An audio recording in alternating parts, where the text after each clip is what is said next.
Relationships are tricky. If you're in one, you probably have a million questions. Am I happy? Where is this going? Should we break up? Should we continue? Well, Sanbonani Dumelang Abusheni and welcome to the Unbecoming to Become with me, Eunice Themba. You are on a journey of unlearning and unbecoming all the things that people, society, and experiences have told you to be. If you are a new listener, I'd like to take this moment and welcome you. Please do me a favor and subscribe at the end of the show so that you're able to get automated episodes as soon as I release one. Today I am joined by a friend that I've known for almost 4 years now. He's one of those friends which we don't chat every day, but when we do talk, I know that it's a real talk. He's a graduate in the field of accounting, currently serving as a treasurer in the youth-led ministry called Mission Cohort.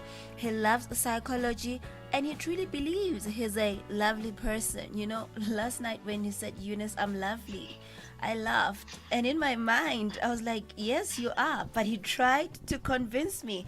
And I'm like, you don't have to. That's pep talk. I know I always tell myself that I'm lovely. So he didn't really have to convince me, but he did. I am joined by Martin Matshidze. Hello and welcome to the Unbecoming to Become. How are you? Thank you so much. That's such a lovely intro. Oh. I am great. Thank you. It's so lovely to be on your show. I've been looking forward for this day. Thank you so much. How are you? I am well. Oh my goodness, I forgot to say something. You know, I usually say good morning, and I don't feel Yes. well when I don't say that. Well, why don't you do it? Good morning, you know, morning. But they say joy comes in the morning. But like you've heard this from Absolutely. me. I want the morning joy to be with me all day long. So yeah. How have you Absolutely. been? How is 2019 treating you? I've been great actually. I've been busy. I've been trying to get my life together. I've been just trying to see where this year is going and planning my life ahead. And besides that, I'm one happy person. I think Right. God has been so good. God has been so faithful.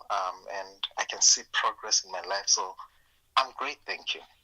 Awesome. I hope you didn't make like New Year resolutions now, but you actually worked on them while in 2018. I'm just hoping, I'm just hoping in my mind. I'm like, I hope.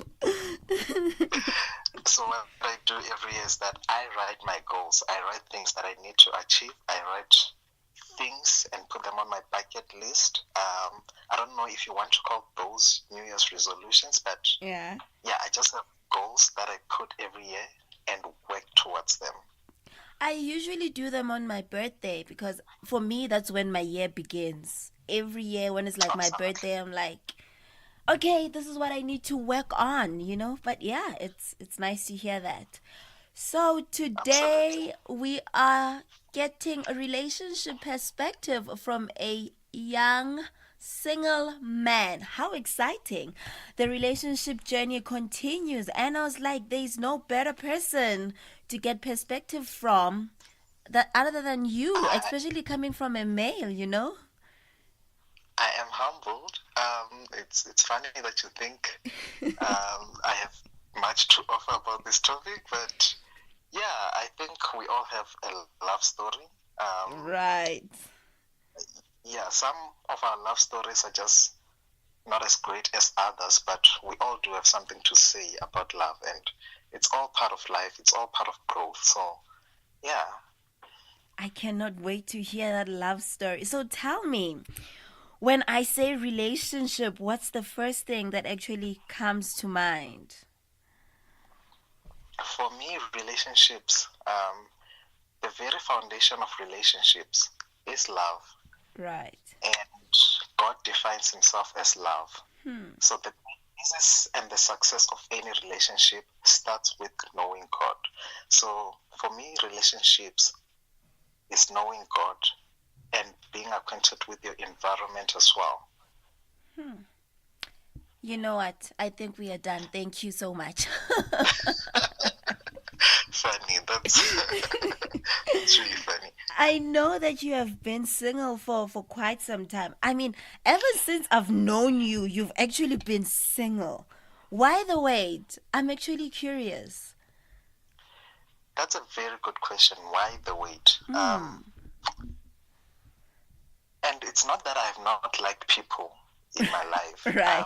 I've really liked a few people, and I'm one person who's very reflective. I think a lot. I think about the consequences of every decision that I make, and most of the time, even when it comes to relationships, when I am considering someone, it often ends up with me not wanting to make a move because I don't think it's the best time to do so. Then, which usually is the reason why I'm still single. But in this journey, I've been learning, and I think this is something very important, particularly in the year 2018. Right. And I've also read a statement in the book that I'm currently reading, The Art of Love. It says, that the ability to be alone is the condition for the ability to love. So when we become content with ourselves first, when we become content with who we are without anyone in our space, that's when we can really truly love others and let them be in our space without feeling offended. So it's been an interesting journey, but in me being single, I can surely say that I'm still very much content. I just hope that it's not going to be a state that I'm in for the longest of time. See why I thought you were the perfect person for this interview. I know. But I like what you said, that you are still very content even with that, because with my previous interview with Kumo, and this was coming from a female perspective, she said she's still working on herself. She's still working on her healing, because she doesn't want to carry that burden into somebody else. She doesn't want to, Ngatini, oh my goodness. She doesn't want to inflict all of that pain into someone else. So it's better that she works on it by herself before she moves into a space of loving someone. And hearing you say what you've just said just made me realize that at some point it is actually very important that you get to know yourself and work on yourself and actually be very content. Wow. That's a mouthful. Absolutely. I totally agree. Just 2 points on what you just said now. So in April, I wrote a short article realizing that I'm not getting any young, and part of growing is to acknowledge that as much as we grow, there are changes in our environment, in our bodies, and in our lives that we experience. So I took time to write about relationships. So I wrote an article, and it was titled, Dear Crush, 10,000 Reasons Why I Cannot Be With You. So one of the reasons that is in the article was that I cannot be with you because I'm still trying to heal. And my argument was that it's counterproductive to be in a relationship when you yourself are broken. Right. Because the only best thing that you're going to do is to break the other party. And that can't be right or just. At all. Not at all. Absolutely. And having been in a relationship myself in the past, and I was broken by some of the things that I was going through in life, I feel like, now that I think about it and look back, I feel like I was the negative force. And at that point, I didn't really see it. I saw the other party being the one who's not meeting me halfway. But now that I've healed and I've grown in myself, I sit down and I'm like, but I think I was the one who was wrong, you know? So, That is such a vital point. That is such a vital point. And it's usually the case that we consider the situation like that. Um, we want people, we always think people love us the wrong way. We never sit down and contemplate on how to love the right way. right. So it's often the other party's fault and not our fault. It's often what the other party is doing wrong and not what we are doing wrong. So it's very important that as much as we want to be in a relationship, we should be emotionally, mentally, and physically ready for the consequences of that choice. Right. Hence, I always say it is actually very important to know someone better before you commit. Like, learn more about them, find out how they were raised, find out what is it that they are going through, because at the end of the day, that has the power to backfire right into your face, you know. And you don't want to find yourself in those situations, if you get me, you know. I totally agree. I totally agree. And I think it might just be important for me to mention this. Love is a choice. And the truth is, most of us don't always know what to do when it comes to matters of the heart. So we don't always get these things right, but we choose to love.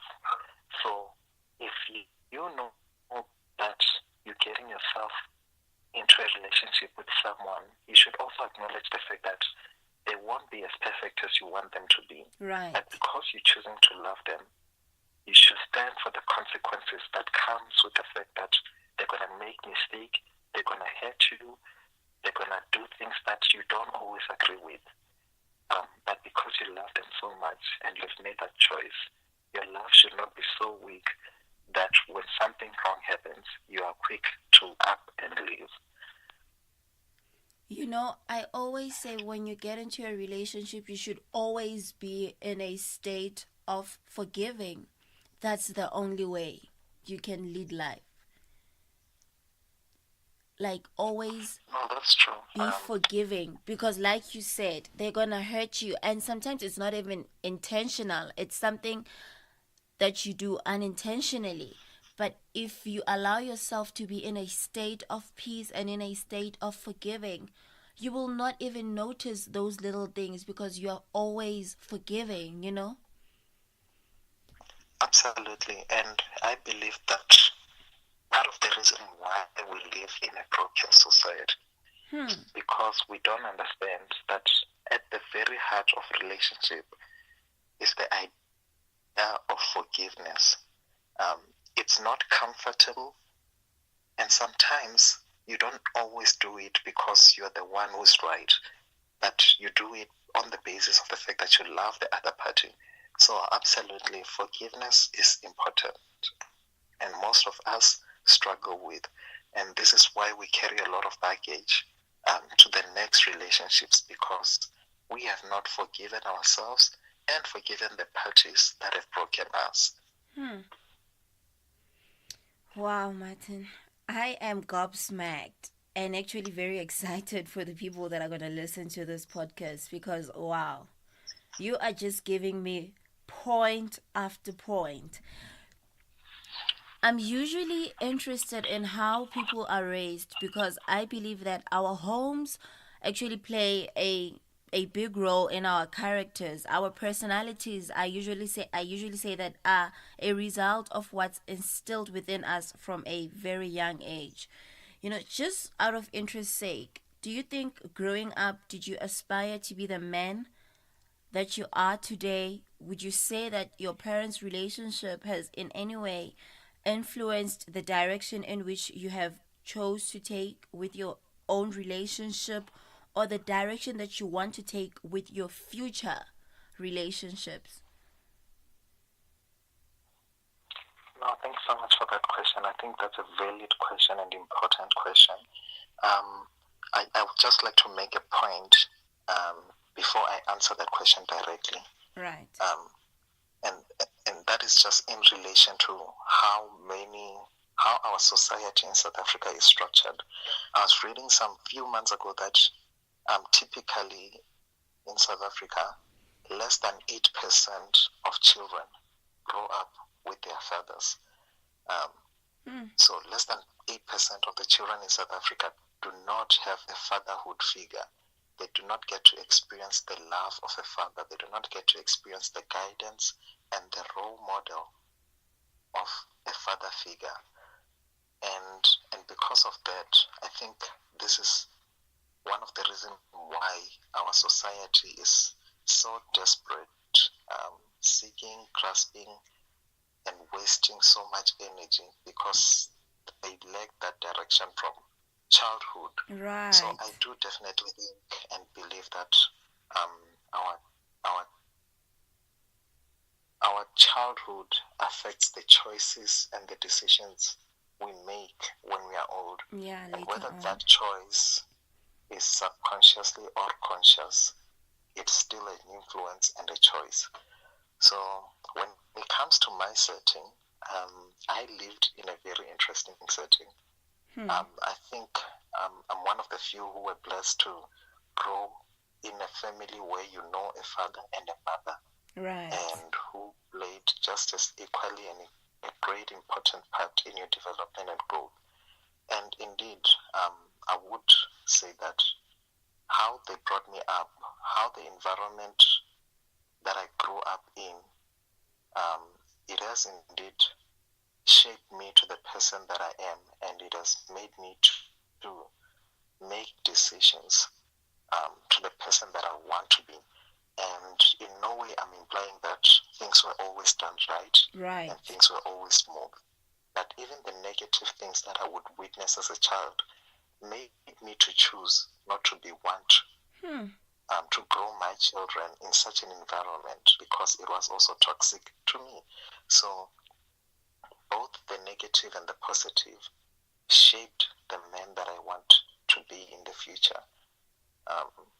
And it all depended on the choice that I made. So definitely. I absolutely love your answer. You know, everything that we go through in life is part of our becoming. We have to go through everything in order for us to reach where we are supposed to be. And I think I always say the same thing that you've just said, that a lot of things have influenced me to a point where I'm like, this is how I want to raise my kids. This is how I don't want to raise my kids. This is how I want to behave when I'm in a relationship. This is the kind of love that I'm looking for. I'm able to discern what I'm looking for and what I'm not looking for at this age. And I think Absolutely. even getting into a relationship, that all of those things have influenced that, you know what, you said you're going to work on 1, 2, 3, 4, 5. Now it's time for you to apply. Wow, Absolutely. Martin. Absolutely. I think it's such an important point. And sometimes our background is not the most ideal. Like our environment where we grow up, it's not the most ideal for our development. But I believe, and I'm strongly convinced about this, that God places us where we would most develop, so that we can be the best people we can possibly be. Amen. So as much as the environment might not be conducive for your growth, the reason why you are there is because God has even greater plans than you yourself can imagine. Preach. So I just love this conversation. So, oh my goodness. I'm definitely loving it too. So I'm just making a point that where people are, it's not by a mistake that they are there. Right. And sometimes we often view ourselves in light of other people. So when I see my friends having it easy, I often get frustrated and like, why God? And I believe that the reason why God allowed it to be so is because he knew that if my friends were in my situation, they would fail dismally. But he gave me the strength to overcome the challenges that I have so that I can have the testimonies to tell others about the experience that I endure. I almost don't want this conversation to end because, hey, y'all. So, okay, let's get back to the deepness. People usually say I'm deep, but they should meet you. You know what? They should get in touch with you because you're just on another level. I usually say I'm looking for more than just a boyfriend or a partner. Sure. What I usually say, even when I talk to people, is that I need a life partner, somebody that I'll be free enough to get into a business with, somebody who won't be lazy to do this whole parenting thing. I remember when I met Clinton, I was like, wait a minute. If you say you want kids, are you going to be able to wake up at night and do the nappy and all of that, the diaper and what's so not? Are you going to be able to do 1, 2, 3, 4, 5? Because I don't want to find myself being the mother where else both parents are there. I don't want to find myself doing so much as if I said, hey, I want a kid and you were not ready, where else it was both our decision. I want to be in a kind of a relationship where I'm like, babe, are you able to go to Nigeria and do 1, 2, 3, 4, 5 with regards to our business? That's what I'm looking for. So I don't know, could that be me fantasizing in my own mind, or that's the case even with you men in general? I think that's being realistic and responsible. Right. We live in a world where it's all about self-gratification and the quickness of life and just feelings, and we want people to feel our emotions and our emptiness, so much so that we often don't consider the consequences of our actions, and we don't consider the consequences of being in a relationship, and most of us don't even plan being in a relationship. Right. As soon as we feel like we like someone, we act upon it. We don't think about the consequences. And I think what you're saying is such an important point, such that if most of us were to consider it, I don't think half of the people would even dare to be in a relationship if they realize that the person they're considering is not as responsible about the future as they think. As they should be. Yeah. Yes. So indeed, it's also like me. I would want someone who's responsible enough to realize that, hey, being in a relationship is not about me. It's about pleasing the other party. It's about sacrificing my joy. It's about laying aside the things that I used to love so that we can make this thing work. Right. So, so the basis of a relationship is sacrifice. And if people are not willing to set aside time to plan together their life and to plan that from point A we're going to go to point B using this route, I think then you're just planning to fail. So it's very important that as we consider relationships, we also consider our future. We should have security. We should have a backup plan that if things don't work out with plan A, this is what we're going to do. Is our absolutely. So it's very important to plan ahead. If only we could all do that, just give yourself some time with your life partner and be like, where are we going? I feel like, like you said, we get caught up in the moment. We just act on those temporary feelings. And, oh my goodness, you're just digging up a lot of things out of me right now. I'm not sure if it's a good thing or not. I'm sure it is. Whenever somebody approaches me and says, I love you, I'm like, whoa, wait a minute. You cannot see me at first sight and decide that you love me. That's absolutely impossible. Maybe say you like me. It cannot be that within a month or two you love me. What is it that you love about me? when you say you love me, it's because you should have given yourself some time to get to know me better. When you say you love me, it's because you love me, the moody me, the crazy me, the happy me, the not so happy me. When you say you love me, it's because you love even my mom, the one who doesn't have like an eye or whatnot. You understand? But we are so quick to love, so much so that we even miss the point of loving. I don't know if you get my point or if I'm wrong, you know? No, I totally agree. I've been learning that love is outflowing. Right. So it esteems the other party more than self. And the opposite of love is selfishness. Right. Because selfishness is all about me. It's all about what I want. So when I come to you and say, I love you, having met you an hour ago, you know, the truth is, I'm just thrilled about the idea of having someone pleasing me, not me giving away something. And I think that's what our generation lacks, the understanding that to love means to give yourself away for the benefit of the other party. It's not about me, essentially. It's about the other party. And as much as the other party is happy, then I'm happy. But we don't live in a generation where the values are taught, where principles are taught. So, yes. You've actually answered a question that I had for you. You know, you've given me an answer on why our generation is actually losing the ability to be in a relationship, you know. Hence, we have so many divorces, so many single parents, single moms, single dad. You've just touched on that as well. Yeah, it's disheartening.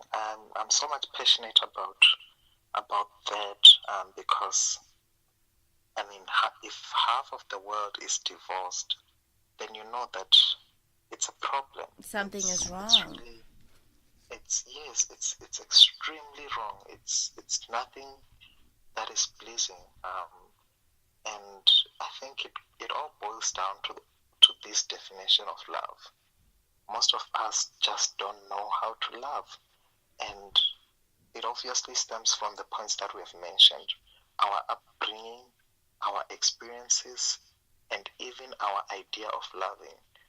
They are all skewed up such that we also need to sit down and review our lives and realize that much bigger than ourselves is life itself.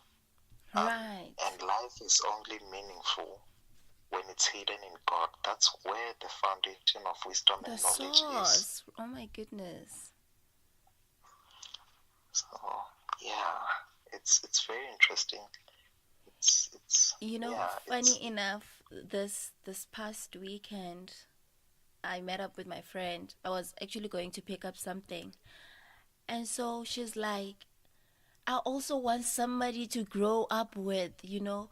I want somebody whom I can just get all gloomy and stuff with. And Clinton was by my side.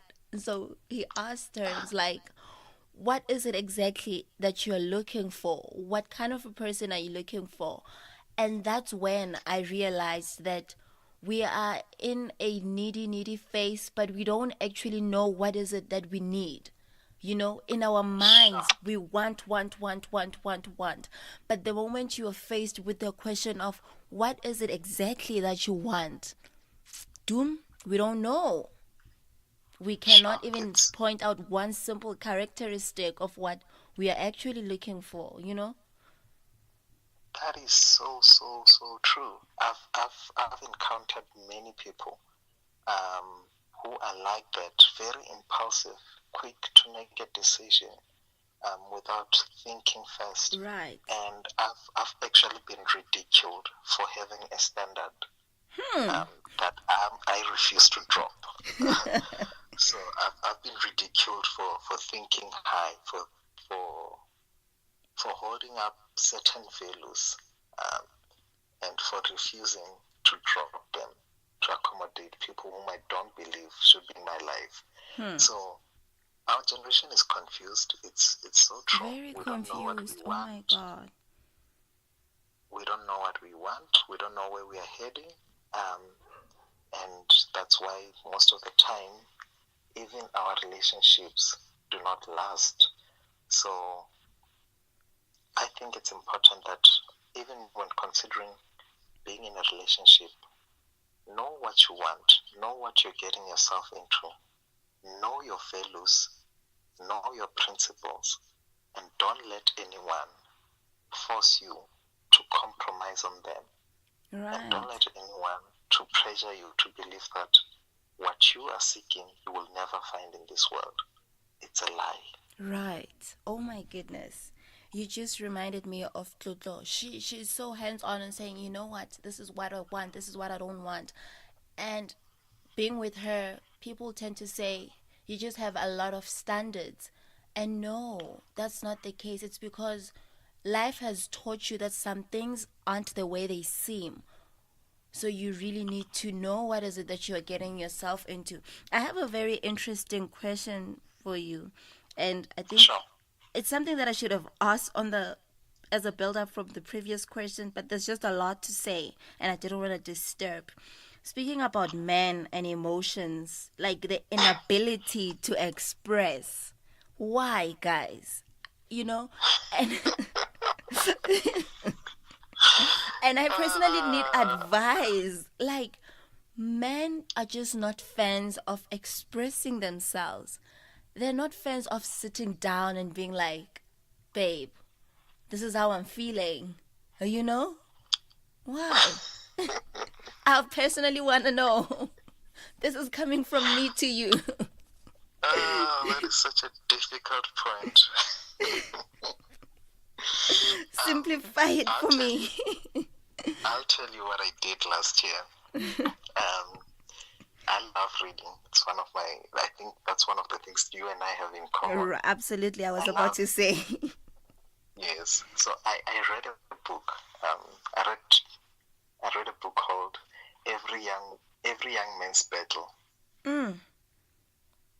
Later on, after finishing the book, I thought it was so powerful that I went to the store and I bought a copy of Every Young Woman's Battle. What is it that you're trying to study now? It's such an interesting point because every time I mention that, everyone is like, but why are you studying about women? Right. What? Yeah, like. But I actually think I understand because I'm actually at a point where I want to get myself the first one that you read. No, honestly. And you wouldn't regret it. You wouldn't regret it. But I think my point is that after realizing the struggles of being a man and how one can find a solution, I thought it was important to try to get into the mind of a woman. I'm also just trying to build up to answer your question. All right. So I started reading the book. I realized that a woman's brain is the most complicated thing. I agree. So I don't always understand what the book is saying, but I just take it by faith. So my first point is that as much as you ladies struggle to understand men have the same problem. Trust me. We are trying to understand and figure out women. And I think God was very intentional to create us like that because it balances life, if you think about it. I don't think so. No, I think I need a meeting with God and ask him why exactly. Because wow. I think you know, one thing I've also picked up, men are very stubborn. I think I'm stubborn myself. I have to admit. I think I'm actually one of the most difficult people to date. But hey, big ups to whoever that's dating me because... Well, he can put up to it, so you're doing just fine. Hopefully. As I'm trying to understand, because I don't want to find myself in a phase or point where somebody's already fed up and it's like, yazi ngidala ngikubekezela Yeah. ngikhathele. I mean, it's not that it's gonna get to that point. I know myself, but Yeah. Yes. No, but I in attempt to answer your question, to be quite frankly, sure. I don't know. I think part of the problem about why, in terms of why men don't want to express their emotions, it's what society teaches us as men. I mean, this idea of men being the head, right, and being strong is overemphasized so much that it often builds on a man's ego every time they hear it. So no man wants to be treated like he is weak. And society defines a man who cries as being weak. And no man wants to be like that. So what happens in most cases is that when we don't want to express our emotions, when men are broken and do not want to talk about it, it's because they don't want to be vulnerable. They don't want to be termed weak. I don't think it's fair. I don't think it's right. I don't think it's psychologically okay as well.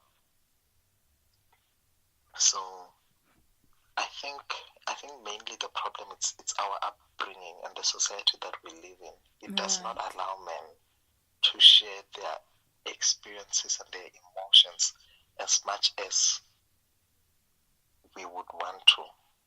It's not that we don't have feelings and emotions. We do. That's why we propose, because we're feeling.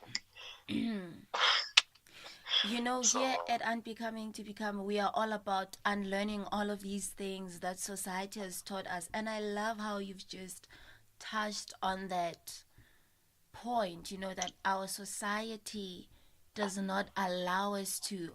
And in my mind, I'm like, who is it in that society who said men should be this strong? Because we need to find that person and lock him up for life, because he has ruined a lot of households. You understand that you being unable to express yourself, not only does it damage you, but also it affects those that are around you, That is so true. I totally agree. One of the most interesting statistics that I've discovered some time ago was that 80% of the divorces are as a result of poor communication. Men are not the best in communicating because they often bottle things up. And the best way to communicate something that has been bottled, it's by it being explosive. So every time it's expressed, it just explodes. It just goes crazy. And it often leads to more problems and more troubles. So you are so right. We should definitely lock that person up. And I'm sure it was a man. I am definitely.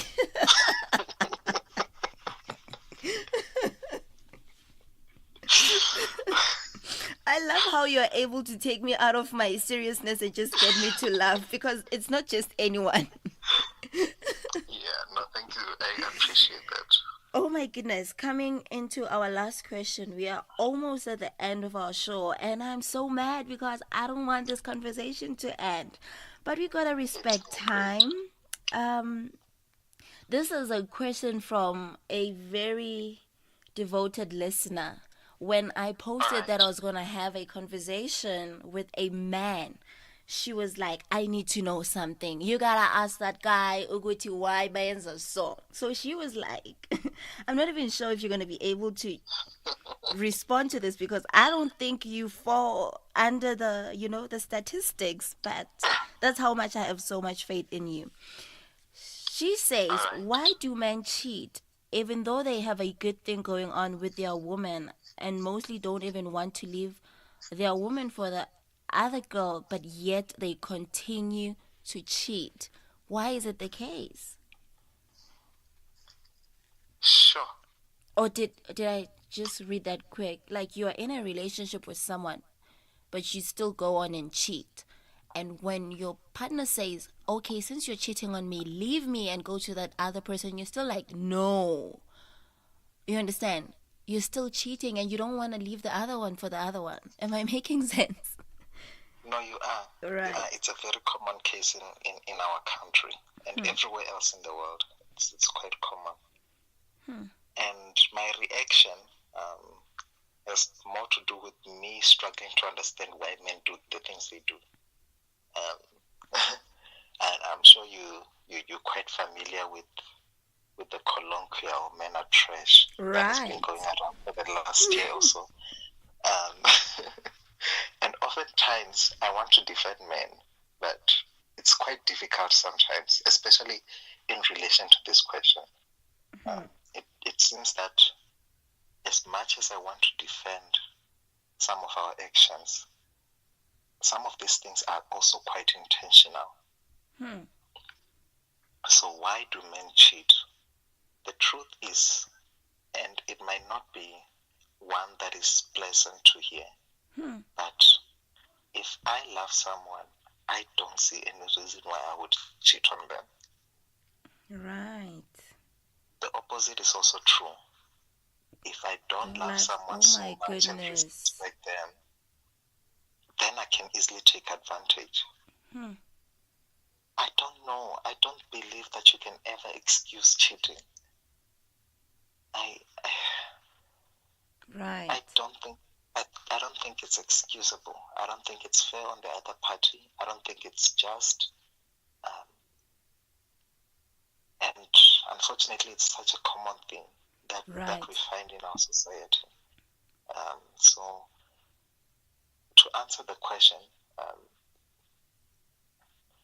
I believe that men cheat because their hearts are not fully on that person. They've divided their hearts into the person and the other person, such that they want but they don't want, if I'm making sense. You are. Oh my word.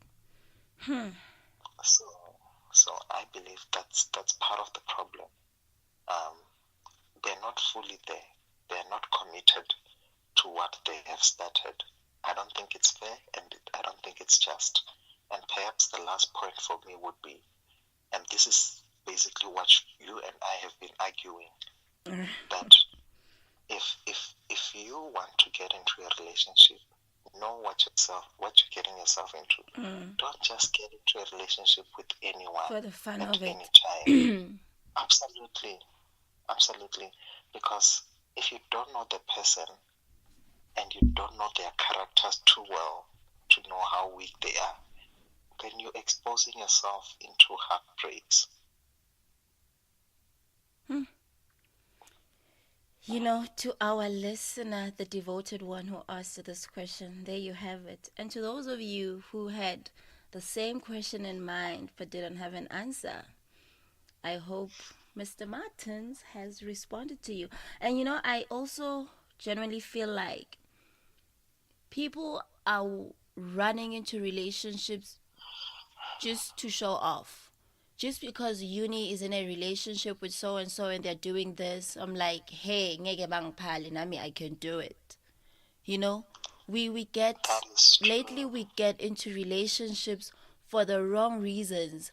I want to show my ex that I got somebody better than him or her. You know, I'm gonna get into a relationship because my friend just got married, so why not? Now, peer pressure in our age is very common, and many are ruining their lives because of it. And I've experienced it. Many times I've been asked the question, why am I not in a relationship? Right. And even if I provide 10 valid reasons, people will still think I am crazy. Because it seems like it's what everyone else is doing and what everyone else should be doing. And I don't agree with that notion. It's sad and it's painful to see that we get in for all the wrong reasons. Absolutely. And most of the time, those reasons are very selfish. they have more to do with us than the considering the person. Right. Yeah, it's sad. But hey, hopefully we unbecome to become. I am gonna allow you a moment to share your Instagram handle if you are on Instagram, or any space platform where our listeners can get hold of you. You know, I generally feel like you've just shared a lot and people are definitely going to want to reach out. So I'm not going to deprive you of the opportunity to interact. If you are free to do it, why not? So yeah, you can go ahead. Thank you so much. Yeah, unfortunately, I'm not in so many social medias, but I'm available on Facebook. The name is Martin Matshidze. If you just search me, you can send a friend request, a message. I'll be more than happy to respond. And yeah, that's pretty much it. Other than that, you can catch me on what I do with Mission Court on YouTube. Just type Mission Court and look at some of the work that we do and what we're currently up to. So that should be it for now. Maybe I'll be on Instagram in the near future. Hopefully. I don't know. Oh my goodness, it has been an absolute pleasure having you. I don't have words to thank you because you know what? It's like midnight and you were like, I'm going to take my time and do it. And I always say this, I never take anything in life for granted. Your time, you devoting yourself to doing this just means a lot. And I'm just going to take this moment and be like, thank you so much, you know? Hopefully this is not the last podcast we do together because I feel like you have a lot to share. A lot of topics that I'm already thinking right now and I'm like, that's perfect for him, you know. But thank you, thank you, thank you, thank you, thank you so much, Martin. I really appreciate Thank you it. so much. I think it might be worth mentioning that I think I learned more than I offered. Right. So I'm really much grateful. Most of the ideas call for me sitting down with my journal and just having an open session and writing some of the things that I've learned down. So I'm really much appreciative and I'm grateful to be on your show. I've been looking forward for this since last year.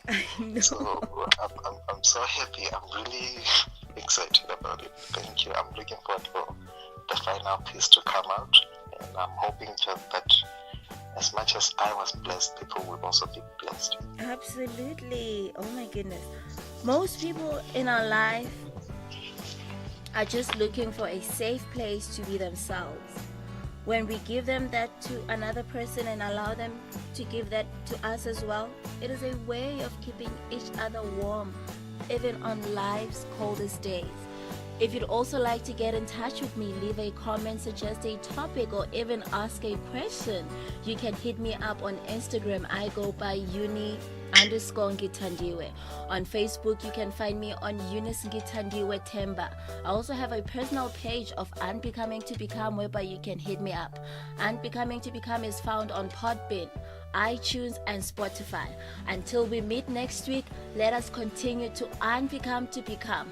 Good morning.